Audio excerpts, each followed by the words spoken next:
आ गई जिसका वायुसेना को बेसब्री से इंतजार था। दुश्मनों में खलबली मचाने के लिए तेजस मार्क 1A ने अपनी दमदार दस्तक दे दी है। दोस्तों, भारत ने तेजस MK-1A फाइटर जेट्स जो है उसकी एक मेडन फ्लाइट की है अभी। सबसे बड़ी बात यह है कि ये हमारा स्वदेशी फाइटर जेट है। हर वक्त दिल में ये डर है कि नरेंद्र मोदी सरकार जो ये एम्ब्रेयर है और मोदी जी का जो विजन था, क्या एम्ब्रेयर का विजन था कि मुझे दादागिरी खत्म करनी है बोइंग की और उसकी, और उन्होंने वो सेगमेंट पकड़ा जो बोइंग और एयरबस वो कंसिडर कर ही नहीं रहे। मोदी जी का जो विजन है वो भी एम्ब्रेयर के साथ, ब्राजील के साथ बिल्कुल मैच करता है। सबसे पहले ये जो खबर मैंने बात की जिस अपडेट पर वो ये कि जिस तरह से तेजस MK-1 का जो वहां पर मेडन फ्लाइट का टेस्ट हुआ और सारी, और हिंदुस्तान एरोनॉटिक्स लिमिटेड जो है वो अपनी असेंबली लाइन में कहा जा रहा है उनके पास 10 ऐसे जेट्स हैं और इंडिया इसकी प्रोडक्शन को बढ़ा रहा है। और इसका मसला ये था कि इसकी जो इंजन सप्लाई डिले हो रही थी। अमेरिकन ने कहा था वो इंजन भेजेंगे लेकिन उन्होंने नहीं भेजे। बहरहाल द स्टोरी इज के जो इंडिजिनस तेजस MK-1 फाइटर जेट है ये इन्होंने इसकी जो फ्लाइट जो ली है ये आज इसका तजर्बा हुआ। फर्स्ट फ्लाइट थी इसकी और डिफेंस मिनिस्टर राजनाथ सिंह साहब जो हैं उन्होंने हिंदुस्तान एरोनॉटिक्स लिमिटेड की ये जो फैसिलिटी है वहाँ पे इसको इनॉग्रेट किया। और अब ये कहा जा रहा है कि जो दो स्क्वाड्रन जो हैं MiG-21 जेट्स के जो कि फेज अवे हो गए थे, अब इंडिया की जो एयरफोर्स कॉम्बैट फ्लीट है वो कम होता जा रहा है। So India needs more jets. तो लगता ये है कि इंडिया की जो सेल्फ रिलायंस है डिफेंस मैन्युफैक्चरिंग में, इंडिया उस पर काम कर रहा है बड़ी तेज़ी से। बट द क्वेश्चन रिमेन्स कि ये कितनी इफेक्टिव सेल्फ रिलायंस है।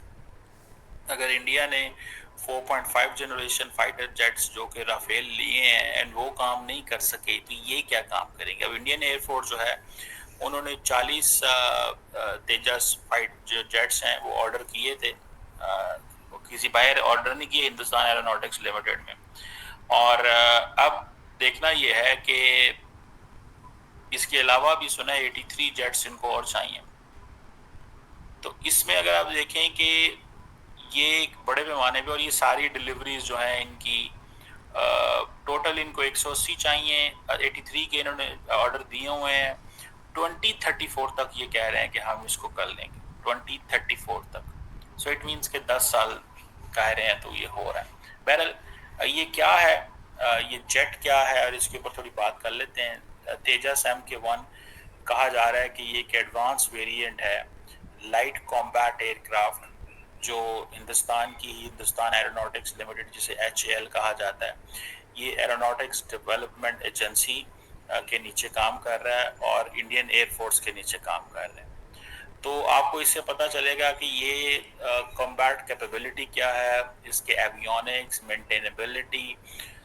इंडिया के अंदर एक चीज़ आ गई है कि हमने अपनी जो सेल्फ रिलायंस की तरफ जाना है, अपने सेल्फ रिलायंस की तरफ जाना है। तो आप यहाँ से अंदाज़ा लगा लें कि they have focused on that.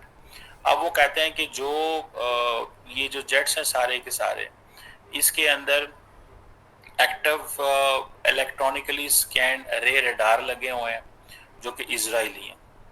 ठीक है जी, कुछ इजरायली हैं और कुछ इंडिजिनसली इन्होंने डेवलप किए हुए हैं रडार। और इससे क्या होता है कि इन जेट्स को डायरेक्शन मिलती है, एक मल्टी टारगेट ट्रैकिंग आती है, जैमिंग कैपेबिलिटी बनती है, फिर ये इलेक्ट्रॉनिक वॉरफेयर के साथ जो है वो अटैच्ड है, इनके अंदर है। So advance self protection jammer भी लगे हुए हैं इन जेट्स के अंदर और इनकी जो सर्वाइवेबिलिटी है वो एयर स्पेस में उसको ये बढ़ाते हैं। दिस इज देखिए अमर जी, हमारी जो स्क्वाड्रन स्ट्रेंथ है जो 42 स्क्वाड्रन होनी थी अभी 29 स्क्वाड्रन हो गई है। पिछले महीने MiG जो सीरीज ऑफ प्लेन थे MiG-21 उनको 2 स्क्वाड्रन उनके रिटायर कर दिए। आज भारत के पास एक कैपेसिटी जो प्रिपेयर्डनेस है इंडियन एयरफोर्स की वो कम होती जा रही है, वो क्षमता कम होती जा रही है। और इसी दौरान LCA तेजस MK-1A का जो एक इंडिजिनस फाइटर एयरक्राफ्ट है, इसके जो मेडन टेस्ट फ्लाइट है वो आज नासिक में हो गई है।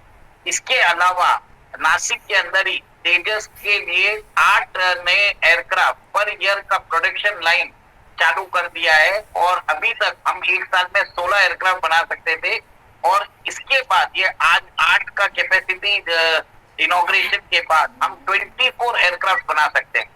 अभी GE ने हमको 4 इंजन दिए हैं और इसी के लिए कल ये मेडन टेस्ट फ्लाइट की जाएगी। मेडन टेस्ट फ्लाइट में सारे पैरामीटर्स को चेक किया जाएगा, इनफैक्ट वेपन इंटीग्रेशन होगा, फिटनेस टेस्ट होगा, क्योंकि कोई भी एयरक्राफ्ट को इंडक्शन से पहले रिग्रेस टेस्ट देखना पड़ता है। इसके लिए अभी तक IAF को डिलीवरी नहीं दी है, बट वेपन इंटीग्रेशन का काम हो रहा है। जितने सारे मेंटेनेंस है, बाकी और भी टेक्निकल एस्पेक्ट है, उस पर एक तरह से कड़ी टेस्टिंग होके जा रही।